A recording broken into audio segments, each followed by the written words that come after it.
Okay,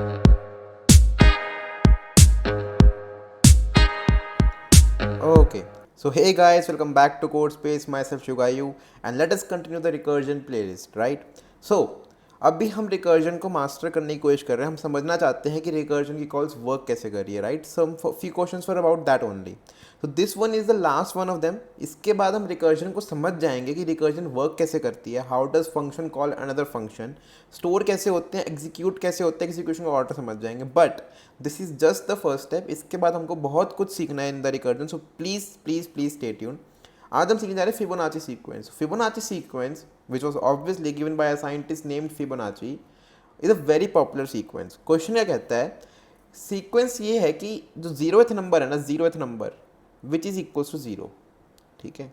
जो first number है वो है इक्वल टू वन. नाउ आप पूछो कि सेकंड नंबर क्या है, थर्ड नंबर क्या है, फोर्थ नंबर क्या है. एक्चुअली एक सीक्वेंस है जिसका जीरोथ नंबर हमेशा जीरो है, फर्स्ट नंबर हमेशा वन है. आगे के नंबर भी फिक्स्ड हैं, वो निकलते कैसे हैं? तो two is equals to zero plus one, zero plus one equals to two. Three equal to one plus two which gives me three.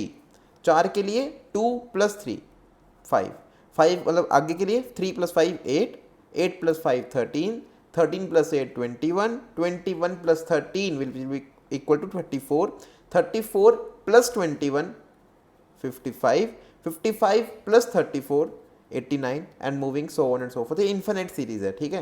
तो हो क्या रहा है, हमको ये क्वेश्चन कहता है कि एफ ऑफ जीरो जो है वो तो है जीरो. मतलब अगर मैं बोलूँ कि एक फंक्शन है जिसको मैं एन दूँ, एन मतलब कि कौन से नंबर, कौन से इंडेक्स का मेरे को सीक्वेंस चाहिए. तो जीरो इंडेक्स का सीक्वेंस मेरा जीरो है, फर्स्ट का वन है, टू का टू है, थ्री का थ्री है, फोर का फाइव है, moving on so on and so fourth. तो एफ ऑफ जीरो तो जीरो है, राइट? मैं फंक्शन को एन दे रहा हूँ, मेरे को चाहिए फिबोनाची नंबर दे दे उस नंबर का. एफ ऑफ जीरो मेरा जीरो है, एफ ऑफ जो वन है मेरा वो हमेशा वन है. लेकिन इसके आगे जो भी नंबर्स है, तो F of N equals to F of N minus one plus F of N minus two, right? Question समझ में आ गया? क्वेश्चन हमको एक एन देगा, हमको उसका फिबोनाची नंबर बताना है कि Fibonacci number at nth position, right? Solve कैसे करेंगे इसको? तो बिकॉज हम इसको रिकर्जन के थ्रू ही सॉल्व करना चाहते हैं, बाकी और भी बहुत सारे तरीके हैं, राइट? ऑप्टिमाइज अनऑप्टिमाइज बहुत सारे तरीके हैं, राइट? बट इसको हमें अभी रिकर्जन तक लिमिट रखेंगे, क्योंकि जब हम इसको इनिशियली समझते हैं हम इसको रिकर्जन के थ्रू ही समझते हैं. कैसे? अब रिकर्जन दिखती कहाँ पे है? यहाँ पे तो क्वेश्चन डायरेक्टली आपको रिकर्जन दे दिया, रिकरेंस देखना पड़ेगा. जब भी आपको रिकर्जन देखनी है ना, उसके लिए you will have to go to recurrence. Recurrence क्या होता है? Recurrence means something like this कि आपको एक तो बेस केसेस फाइंड करने होते हैं. ये हमने पहले भी डिस्कस किया हुआ है कि हमको बेस केसेस फाइंड करना होता है. रिकरेंस क्या होता है कि F of x equals to F of y, right? Plus like इसको आप कुछ भी कह सकते हो, z of f of y plus c. ये कुछ एक टाइप का रिकरेंस है. हो क्या रहा है यहाँ पे? हम बोल रहे हैं एक्स को फाइंड करने के लिए y को फाइंड कर लो, और z कितना भी हो सकता है, मतलब हो सकता है वो टू टाइम्स हो, या फिर हो सकता है एफ ऑफ y कितनी बार भी हो, F of y plus F of let say A B C कितनी बार भी आए, प्लस सी कुछ कांस्टेंट ऐड कर दो उसके अंदर. तो हो क्या रहा है, जैसा कि इस क्वेश्चन में देख सकते हो कि Fibonacci of nth sequence is equals to जो उसके लास्ट पे आया और जो उसके सेकेंड लास्ट पे आया. तो F of N equal to F of N minus one plus F of N minus two, right? This is my Fibonacci sequence. अब इस क्वेश्चन ने आपको रिकरेंस रिलेशन दे दिया है. रिकरेंस रिलेशन तो आपका यही हो गया. इस क्वेश्चन ने ही आपको बेस केसेस दे दिए हैं. एक बेस केस ये हो गया, एक बेस केस ये हो गया. हम क्या करेंगे? हम सिंपल एक रिकरेंस रिलेशन लिखेंगे. हम बोल लेंगे कि फॉर एग्जांपल मेरा एन आया फाइव, फाइव बोलेगा कि फोर लेके आओ और थ्री लेके आओ और दोनों को ऐड कर दो. फोर बोलेगा थ्री लेके आओ और टू लेके आओ, दोनों को ऐड कर दो. थ्री बोलेगा टू लेके आओ और वन लेके आओ, दोनों को ऐड कर दो.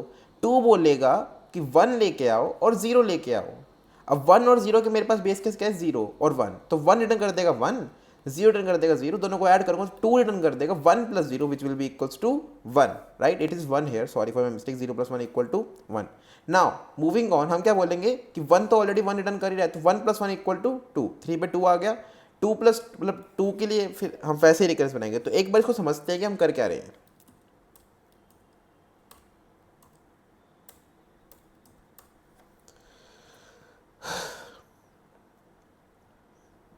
Okay, so let us right the pseudo code first कि हम करना चाहते हैं क्या है रिकर्जन से. यहाँ पे हम बोल लेंगे कि फिबोनाची नंबर के लिए हमारे पास एन एच की कॉल आई, राइट। हम सिंपली ये बोलेंगे कि अगर आपका जो n है वो इक्वल टू ज़ीरो है, in this case return zero, right. Else अगर आपका n इक्वल टू वन है, in this case simply return one, right. Zero और वन के हमारे बेस केस बन गए, तो क्वेश्चन ने हमको दिया था अगर इनसे कोई बड़ी वैल्यू है, क्वेश्चन हमको ये प्रोवाइड कर रहा है कि n is always a positive number, तो जीरो वन टू ऐसे ही कुछ हो सकता है, वो माइनस वन में नहीं जाएगा। इनसे बड़ी वैल्यू के लिए क्या कर दो, return f of n minus one plus F of n minus two, मतलब उसके पहले वाला नंबर निकाल लो, उसका n माइनस टू निकाल लो। हो क्या रहा है कि क्वेश्चन बोल रहा है कि n निकालने के लिए ना आपको डिपेंडेंसी सॉल्व करनी पड़ेगी n माइनस वन और n माइनस टू की, वो डिपेंडेंसी हमने बोला आप निकाल के दे दो, right, as simple as that.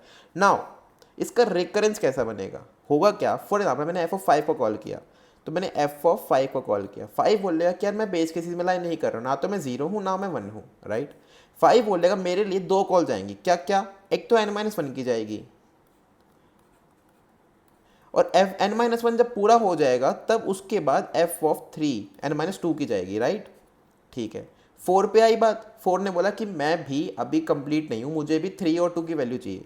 ठीक है, तो पहले वो एफ ऑफ थ्री पे जाएगा, बाद में वो एफ ऑफ टू पे जाएगा। ये बाद में क्यों जाएगा, मैं डॉट लाइन से क्या रिप्रेजेंट करना चाहता हूँ, आई वॉन्ट टू रिप्रेजेंट कि एफ ऑफ फाइव ने जैसे एफ ऑफ फोर को कॉल मारी, तो एफ ऑफ फोर को कॉल तो यहीं पे लग गई, राइट। अब यहाँ पे जब कॉल लगी तो एफ ऑफ फाइव की इंप्लीमेंटेशन वहीं रुक गई, राइट। एफ ओ फाइव की इंप्लीमेंटेशन वहीं रुक गई, मतलब कि इसी लिटरल पे रुक गई, वो प्लस पे भी नहीं आया अभी आगे, यहाँ पे रुकी। अब ये वाला फंक्शन चलेगा, एफ ओ फोर की वैल्यू लेके आएगा, जब ये फंक्शन कुछ रिटर्न करेगा तब मैं आगे बढ़ूंगा, और फिर मैं F of N minus two मतलब कि एफ ऑफ थ्री की कॉल तब लगाऊंगा, right. That is why am writing dotted lines right now. Three पे आए, थ्री ने भी सेम किया, टू पे कॉल लगाई, और वन के लिए कॉल बाद में जाएगी जब टू की कॉल रिटर्न हो जाएगी।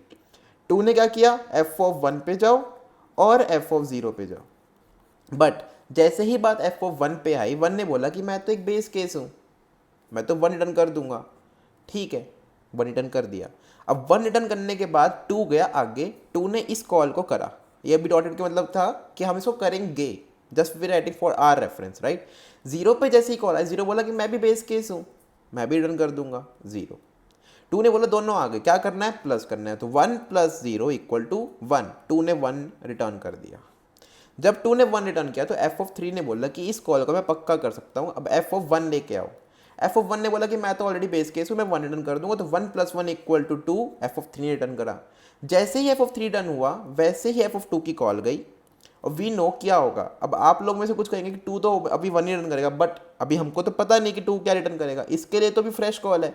इस एफ ऑफ टू को या फिर इस एफ ऑफ फोर को इस एफ ऑफ टू के मतलब से कुछ है ही नहीं, तो एफ ऑफ टू की कॉल फिर से पूरी चलेगी। तो एफ ऑफ टू की कॉल कुछ ऐसी चलेगी, एफ ऑफ वन, और फिर वो कॉल को शेड्यूल कर देगा एफ ऑफ जीरो, मतलब कि जब वन आएगी तब वो आगे एफ ऑफ जीरो को कैलकुलेट करने भेजेगा। वन फिर से वन रिटर्न करेगा, वो जीरो पे फिर जाएगा, जीरो फिर से जीरो रिटर्न करेगा, one plus zero equal to one, ये वन यहाँ से रिटर्न हुआ। Two plus one equal to three हमने एफ ऑफ फोर के लिए दे दिया। जैसे ही एफ ऑफ फोर के लिए थ्री मिला, एफ ऑफ फाइव ने एफ ऑफ थ्री के कॉल किया, और एफ ऑफ थ्री ने बोला कि अब मेरे को थोड़ा काम करना पड़ेगा, क्या, पहले मैं एक कॉल लगाऊंगा एफ ऑफ टू को, और दूसरी कॉल शेड्यूल करके रख रहा हूँ एफ ऑफ वन की। कोई फंक्शन नहीं इसको लगाया नहीं है, बट हम इसको रख रहे हैं for our reference. F of two पे जैसे ही बात है, एफ ऑफ टू ने बोला कि मैं एफ ऑफ वन को एक कॉल लगाऊंगा और एक कॉल मैं बाद में एफ ऑफ जीरो को लगाऊंगा। एफ ऑफ वन पे आए, हमको फिर से एक केस मिल गया, जीरो के लिए फिर से एक, मतलब जीरो के लिए बाद में गया, जीरो को एक केस लगा, one plus zero equal to one, हमने वन रिटर्न कर दिया। जैसे ही वन रिटर्न किया, वन पे फिर से एक कॉल गई, वन ने वन रिटर्न कर दिया, one plus one equal to two, हमने यहाँ से रिटर्न कर दिया। एफ ऑफ फाइव को किसने कॉल किया था, एफ ऑफ फाइव को कॉल किया था मेन फंक्शन ने, जहाँ से हमको आंसर चाहिए। एफ ऑफ फाइव ने क्या रिटर्न करा, एफ ऑफ फाइव रिटर्न किया three plus two equal to five, हमारी वैल्यू क्या हो गई, फाइव, हमारा आंसर क्या है, फाइव। तो दिस इज हाउ, ये जो ट्री देख रहे हो ना आप, इसको बोलते हैं recursion tree. And sometimes it is asked in your interview कि आप बस एक रिकर्जन ट्री बना दो, because some people actually fail छोटे टेस्ट केसेस के लिए रिकर्जन ट्री बनाना, right. So it is actually very tedious in the case of complex problems, but जब भी आप रिकर्जन ट्री के थ्रू अपने प्रॉब्लम को पेन पेपर पे सॉल्व करोगे, it will take you less than 5 minutes to get it on the code. So obviously whenever you are solving a DSA problem, please keep a notebook and a pen or any other writing material, because जो आप चीज़ें notebook pen पे लिखते हो वो चीज़ें implement करना algorithmically बहुत आसान हो जाता है, rather than thinking in mind, because mind से फिर बहुत सारे डाउट्स अराइज करते हैं कि बेस केस ये बन गया, एज केस बन गया। तो so this is my tip number one from my side. I will surely give around more tips in the future as well, right? So I hope आपको समझ में आ गया हो, this is known as a recursion tree, right. ठीक है, time कितना लग रहा है यहाँ पे, यहाँ पे टाइम कितना लग रहा है। सो उसके लिए हमको थोड़ा सा टाइम कॉम्प्लेक्सिटी के बारे में पढ़ना पड़ता है।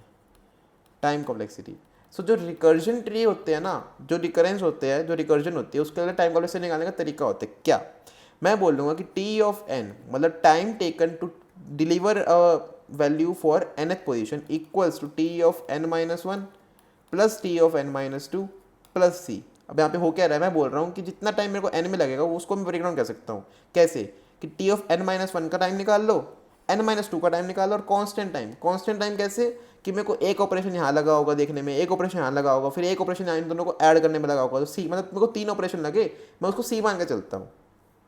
मूविंग ऑन, इसके अंदर मैं क्या करूँगा, मैं T of n minus one को क्या लिख सकता हूँ, T of n minus one is now equal to T of n minus two plus T of n minus three plus T of n minus two क्या लिख सकता हूँ, T of n minus three plus T of n minus four plus एक C यहाँ से आया होगा, एक सी यहाँ से और एक सी पहले था, तो 3c, right. Moving on and on and on and on, ये सब कुछ चलता रहेगा। एंड नाउ आप धीरे धीरे जब इसको सॉल्व करोगे, आप बोलोगे ये रिकरेंस कब तक चलेगा, ये रिकरेंस चलेगा जब तक मेरा n is less greater than 1, तब तक ये रिकरेंस चलता रहेगा। उस चीज़ से आप इसका टाइम निकालते हो, and that time is actually exponential. So I am not going to the depth of time complexity, मैं जस्ट एक्सप्लेन कर रहा हूँ कि टाइम कॉम्प्लेक्सिटी, इसके लिए प्लीज़ पढ़ लेना, there are multiple videos out there. अगर आपको तब भी समझना है तो please call me out, I will surely make a video for the time complexity itself, right. Moving on to the coding section, इसका कोड करेंगे and then we will end the okay. So here is the coding section guys. क्या करना है इसमें, simple है, इसमें सिर्फ 2 line का कोड आएगा। क्या, हमारा जो कोड वहाँ पे हमने लिखा था कि n अगर 0 है तो रिटर्न 0, अगर n 1 है return 1, right, otherwise return Fibonacci of n minus 1 plus Fibonacci of n minus 2. As simple as that. Let us try to run it and hope it runs fine without giving any kind of error. It is running fine for sample test case. Submit करते हैं। Also to mention, ये अभी हम recursion सीख रहे हैं इसलिए हमने यहाँ तक लिमिट करा है, but as you can see कि हमने बहुत कम लोगों को बीट किया, हमने बहुत ज़्यादा टाइम लिया है। Reason being this is not the fully optimise approach, इसके आगे बहुत अप्रोचेज आएंगे, but you will always only will be able to learn that only if you stay till the end। ये बिल्कुल लास्ट में आएगा सीरीज के, DSA सीरीज जो हम DSA बूट कैंप चला रहे हैं उसके बिल्कुल लास्ट में आएगा। So hope you are doing well, please subscribe the channel and thank you, have a nice day.